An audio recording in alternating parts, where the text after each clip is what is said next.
Sud Radio, 10h-11h, Ferniaud fait le marché. Allez, on a passé la moitié de l'émission, 10h30, c'est encore l'heure du café, ça tombe bien, c'est tout café ce matin et rien d'autre. On est toujours en ligne avec David Serruis, le président du collectif café, qui, alors lui, il est bloqué au Paris Coffee Show toute la journée, ça a commencé hier, ça continue demain avec plein de choses. Il nous en parlait il y a quelques minutes, il nous le rappellera. Et nous accueillons ce matin en studio, tout fraîchement débarqué de Franche-Comté, les époux Ballot. Vincent Ballot, bonjour. Bonjour Vincent. Barbara Ballot, bonjour. Bonjour Vincent. Alors c'est le couple que l'on surnomme le couple thé ou café, puisque y a le choix chez eux, hein. C'est absolument extraordinaire. Chez Lagrange, qui est votre société, vous êtes MOF torréfacteur, donc vous occupez du café, mais madame, c'est les infusions et le thé. Et oui, et toc. Et c'était même d'abord déjà les infusions et l'été. Ah, bien avant. Ah oui, le café n'est venu que accompagner ce doux breuvage qu'est l'infusion et le thé. On sent qu'il a envie de la paix des ménages. Et retoc. D'ailleurs, Vincent Ballot, on s'en rend bien compte.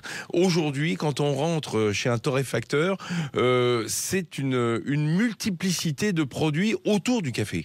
Absolument, il faut savoir changer un peu de fusil d'épaule, mais c'est vrai que, comme vous le disiez, l'accompagnement, la boisson chaude est un instant de convivialité, et Barbara effectivement en parlera, mais le lien commun à tout ça, c'est quand même la caféine un peu, que l'on retrouve dans le thé, et puis des histoires autour de cette infusion. Vous voulez dire que la théine et la caféine, c'est la même substance? C'est la même molécule en tout cas, oui. Ouais, alors on l'appelle théine dans le thé, on l'appelle caféine dans le café? Absolument, absolument. Mais pas chocolatine dans le chocolat? Et pas chocolatine dans le chocolat, mais voilà, ce sont des substances qu'ont développé les plantes, que ce soit l'espèce Coffea arabica et canephora pour se défendre des insectes, un espèce d'insecticide. Et le thé, c'est pareil, dans le Camellia sinensis, la théine, le caféine s'est développé aussi comme un espèce d'insecticide pour éviter les prédateurs. Incroyable, dis donc, on apprend des trucs. En fait, donc, on se dope tous les jours, et c'est permis avec un insecticide, en fait. Absolument, on fait les malins à s'empoisonner, mais c'est un poison qui est quand même un énergisant. C'est ce qu'on appelle les alcaloïdes? Absolument, ça fait partie des alcaloïdes, tout à fait. Oui, il y a des choses très très nocives chez les alcaloïdes. Il y a des alcaloïdes un peu compliqué. Je vais rester avec Vincent Ballot parce qu'on parlait du côté santé du café et de cette substance, la caféine, qui est cet alcaloïde toléré, on va dire, parce que à forte dose, c'est assez rare qu'on aille vraiment jusqu'à des catastrophes.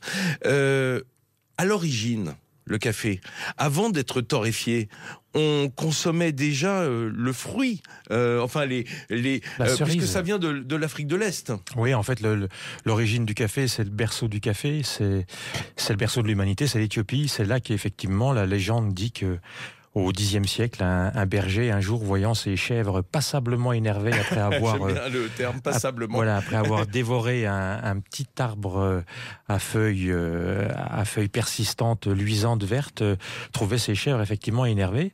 Et puis il a pris ce rameau d'arbre qu'il a présenté au chaman local, qui lui a dit, mais ça doit être l'émanation du diable. Il l'a jeté au feu, et la légende veut que elle a un parfum merveilleux, ce soit... C'est un peu une légende, mais en tout cas, ça fait plaisir. C'est quand même une légende qui fait quand même son effet. Le berger Kaldi en question, dans la forêt de Kaffa, aurait découvert ce caféier. Et cette substance particulière, la caféine, cet insecticide que la plante a développé, effectivement, est présente dans tout. C'est-à-dire dans la cerise de café, dans les feuilles, dans l'écorce. Et dans la graine, c'est ce qu'on consomme dans le café. Voilà, dans la cerise de café, et donc dans le noyau de la cerise que l'on va ensuite traiter, fermenter et ensuite déguster. Alors, je vois votre femme boire vos paroles. Barbara, est-ce que c'est vrai qu'à la maison, il y a un vrai clivage? Est-ce qu'il y en a un qui boit du café et l'autre qui boit que des infusions et du thé? Ou est-ce que c'est juste dans la société Lagrange? En fait, c'est surtout ça dépend des moments de la journée. Donc le matin, on commence souvent par un thé tous les deux. C'est vrai. Et après, selon les moments de la journée, on va boire du café ou de l'infusion thé. Mais on n'est pas exclusif. Et en revanche, il ne faut pas qu'on se marche sur les plates-bandes de l'un et de l'autre. Ah oui, j'ai bien compris que les chèvres, même si elles sont passablement énervées, seront bien gardées si chacun garde son café. Alors, d'ailleurs, je voudrais abonder dans votre sens, Barbara Ballot, parce que j'ai vu des photos. Figurez-vous que Vincent Ballot, notre MOF torréfacteur, il revient d'Éthiopie. Il a été faire un voyage, il en fait plusieurs par an, parce que vous allez nous expliquer pourquoi. D'ailleurs, vous avez des actions que vous menez là-bas. Et sur la table, dans la photo Instagram de votre compte, Vincent Ballot, eh bien, le matin, il y avait une tasse de café. Ça m'a surpris d'ailleurs. Une tasse de thé, pardon. De me dire qu'en Éthiopie, avant d'aller faire un atelier café, vous buvez du thé. J'aime provoquer. Mais non, je ne débute jamais la journée sans boire une excellente tasse de thé. C'est fou, ça. Surtout quand c'est ma femme qui l'a choisi et sélectionné. Mais c'est vrai que le thé a cette vertu apaisante du matin et j'ai du mal à commencer par un café. Ah bon, vous voulez vous apaiser avant de vous exciter, vous, c'est absolument, ça? Absolument. Ah bah voilà. Parce que chacun sa méthode. D'expérience, il vaut mieux.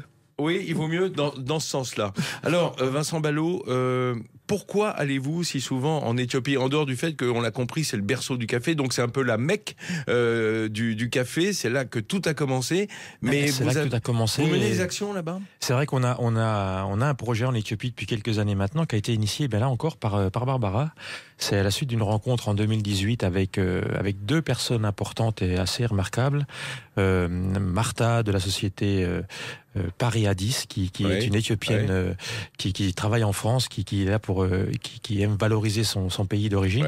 Et puis l'ambassadeur d'Éthiopie en France, Enoch, le fameux Enoch, qui lors d'une conférence où Barbara était présente. Et oui, parce qu'à l'époque, elle s'occupait moins d'infusion et plus de l'Assemblée nationale. L'Assemblée, effectivement, de la gastronomie, et le café faisant partie de la gastronomie, effectivement.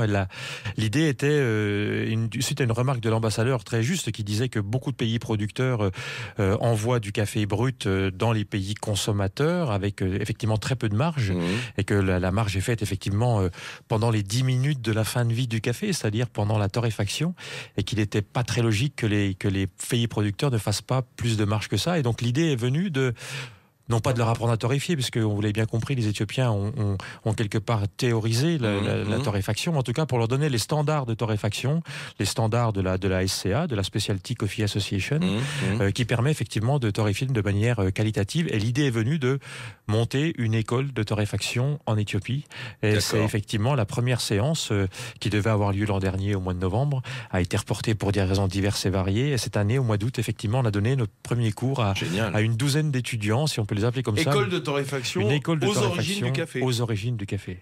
Parce que c'est pas que les origines du café, l'Éthiopie, c'est aussi l'origine de l'humanité. C'est l'origine de l'humanité, oui, puisque le fameux grand rift africain, le grand rift africain que Coppens aussi avait fait sortir effectivement de l'anonymat avec cette Lucie qu'il avait découvert, et effectivement montre que l'Éthiopie est un pays merveilleux qui regorge de ressources, et c'est une expérience fabuleuse d'apprendre entre guillemets les grands principes de torréfaction, des réactions chimiques de la torréfaction aux Éthiopiens. Vous qui nous écoutez ce matin sur Sud Radio, nous sommes tous des Éthiopiens.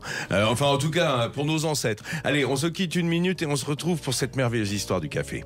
Métro, partenaire des restaurateurs et commerçants indépendants, vous présente... Sud Radio, 10h-11h, Ferniaud fait le marché. Ce matin, mes amis, nous faisons une sorte de grand jacuzzi dans une énorme tasse de café. Ça sent bon, on est bien, il n'est pas trop chaud, on est juste un petit peu affalé en studio. On a eu notre petit café du matin et on reçoit Vincent Ballot, meilleur ouvrier de France, torréfacteur, et son épouse Barbara Ballot, qui est meilleure ouvrière de Marnay pour ce qui concerne les infusions et le thé. Juste avant la publicité, Vincent Ballot nous disait en fait qu'il est en train de monter des écoles de torréfaction en Éthiopie, le berceau du café. Ça reste un grand cru, le moka d'Éthiopie. Je veux dire, vous qui goûtez au café du monde entier, est-ce qu'aujourd'hui ce moka éthiopien est au top niveau sur le marché mondial ? Alors c'est difficile de parler de top niveau parce qu'effectivement il y a énormément de pays qui produisent maintenant des variétés botaniques de café exceptionnelles, qui travaillent le café, qui le fermentent de manière exceptionnelle. Et sur les grands concours, les mokas d'Éthiopie font encore effectivement des très très bons scores, mais ils ont en tout cas une volonté de revenir dans le trio de tête des grands pays, à la fois producteurs mais aussi avec des qualités particulières. le café d'Éthiopie a quand même une note de floralité, une note un peu de jasmin, difficile souvent à détecter, et des crus qui sont fabuleux. Les crus de la région de Sidama sont magnifiques, les crus de Harar sont superbes, mais effectivement on a besoin effectivement de travailler avec eux pour effectivement revenir dans les meilleurs pays en termes de tasses de café. Alors vous êtes meilleur ouvrier de France torréfacteur, donc vous y allez tout auréolé de votre col bleu blanc rouge, avec une connaissance formidable de la façon de faire, de la technique de torréfaction. Mais vous, Vincent Ballot, qui en savez déjà énormément, qu'est-ce que vous avez appris au contact des Éthiopiens sur le café ? On apprend l'humilité déjà, puis on apprend que le travail réel qui est fait dans le monde du café, c'est celui du producteur. Et un de nos préceptes, que ce soit à la Grange, le café à Marnay, en Haute-Saône, mais aussi dans la Specialty Coffee Association, dans la SCA, c'est de travailler sur des piliers principaux qui sont d'abord rémunérer le producteur et lui payer au prix qu'il fixe lui. On paye le café au prix fixé par le producteur. Le deuxième principe, c'est effectivement que les cafés soient cueillis à maturité, cueillis à la main, et sur une échelle de 0 à 100, sur une échelle de notation de 0 à 100, il faut que les cafés aient une note supérieure à 80. Ça veut dire que le fruit doit être bon, parce que c'est une baie. C'est une baie, le café. Il faudrait que le fruit autour du grain soit bon. Il faut que le fruit soit bon, il faut que le terroir soit bon, effectivement, il faut que le travail de la plante soit bon. Il faut que tout ça matche, on va dire, pour que le cahier des charges soit suivi, pour qu'à la fin on arrive à quelque chose de bien. Et on apprend effectivement au contact des Éthiopiens le travail incroyable qui est celui de cultiver le café. Et encore une fois, je l'ai dit tout à l'heure, la torréfaction intervient que sur une dizaine de minutes à la fin de la vie du grain, mais le travail qui est fait en amont sur la sélection des plants, sur le travail de la plante caféière, sur la taille, sur la fermentation, sur la cueillette, etc., est un boulot de dingue, qui n'est pas rémunéré à sa juste valeur. Et effectivement, il est important, quand on contacte et quand on va au contact des producteurs, de s'apercevoir de la difficulté de ce travail. Barbara Ballot, on parle de... C'est merveilleux, moi ça me fait rêver d'entendre parler votre mari, et je vois que vous aussi vous êtes à l'écoute, parce que c'est un monde extraordinaire que celui du café, qui nous touche de tellement près, parce qu'il est dans nos foyers le matin, il accompagne notre journée, ce café, on aime bien comprendre d'où ça vient. Mais dans le thé, c'est parfois même plus compliqué que dans le café, parce que autant le café on le récolte à maturité, quelle que soit la technique utilisée, etc. Le thé, on le récolte à différents stades, selon les terroirs, selon les pays, les grandes nations, la Chine, l'Inde, le Sri Lanka bien sûr, mais d'autres beaucoup plus émergents. Il y a une diversité de thé, c'est encore plus dingue que le café, non ? Encore plus, je ne sais pas, mais en tout cas, effectivement, on fait plusieurs cueillettes dans la même saison. Et la grande différence avec le café, enfin il y a plusieurs différences. Déjà, on a parlé de caféine tout à l'heure. Le thé, c'est parce qu'il y a la théine, les tanins qui sont autour de la molécule, ce qui fait que dans le sang, ça se diffuse un peu plus lentement. D'accord. Donc ça, c'est déjà une grande différence. C'est moins violent, quoi. Voilà, c'est moins violent. La chèvre est un peu moins excitée dans le thé, avec du thé qu'avec du café. D'accord. Et puis, il y a les parties, on peut cueillir plusieurs fois sur le même théier, et d'ailleurs ça fait ces magnifiques tables de récolte que l'on peut voir et qui forment d'ailleurs de jolis dessins dans les théiers. Et là on récolte d'abord les 2 toutes premières feuilles au-dessus, et la 3e et 4e feuille peut être récoltée aussi. Et c'est avec ces feuilles-là, justement, qu'on va faire oolong, thé noir, etc. Et ensuite, on la laisse oxyder. Et là, ça devient ce que nous, on appelle ici, en Europe, du thé noir. Alors que là-bas, c'est plutôt appelé du thé rouge. Et quand on la fait fermenter, cette fois-ci, alors, c'est du thé fumé, du thé sombre chez nous. Vous arrivez à vous parler à table, où chacun parle de son truc et n'écoute pas l'autre? Comment ça se passe chez les ballots? Généralement, à la maison, quand les femmes causent, les hommes se taisent. Et c'est bien comme ça. C'est bien. Je vois que vous voulez pas la guerre. C'est bien, Vincent Ballot. Dites-moi, pour autant, quand j'écoute Barbara parler du thé, je me dis qu'on est quand même en territoire de connivence avec le café, avec ces boissons chaudes. Il n'y a pas d'essai de faire infuser la feuille du caféier? Alors, faire infuser la feuille du caféier, non. parce qu'on n'a pas obtenu des choses intéressantes. On peut travailler sur beaucoup de produits autour du café. Effectivement, on a parlé tout à l'heure de la cerise, de la pulpe qui maintenant peut être utilisée sur des infusions. Et Barbara va bientôt, avec sa fille, sortir une infusion de cerise de café qu'on appelle la cascara. On peut utiliser beaucoup de choses dans le café, mais on n'utilise pas la feuille, en tout cas pour ses vertus, et on préfère utiliser le fruit. Écoutez, on a raison d'ailleurs. C'est vraiment délicieux. Vous allez peut-être faire un tour sur le Paris Coffee Show. Vous voulez qu'on y aille ensemble? Bien sûr, moi j'irais bien effectivement y retourner cet après-midi. J'étais déjà hier, mais c'est vrai qu'y retourner cet après-midi avec vous sera un plaisir et on pourra déguster, j'en suis sûr, un excellent café de spécialité sur le Paris Coffee Show. Ah bah il y en a. Il y a quand même des belles maisons.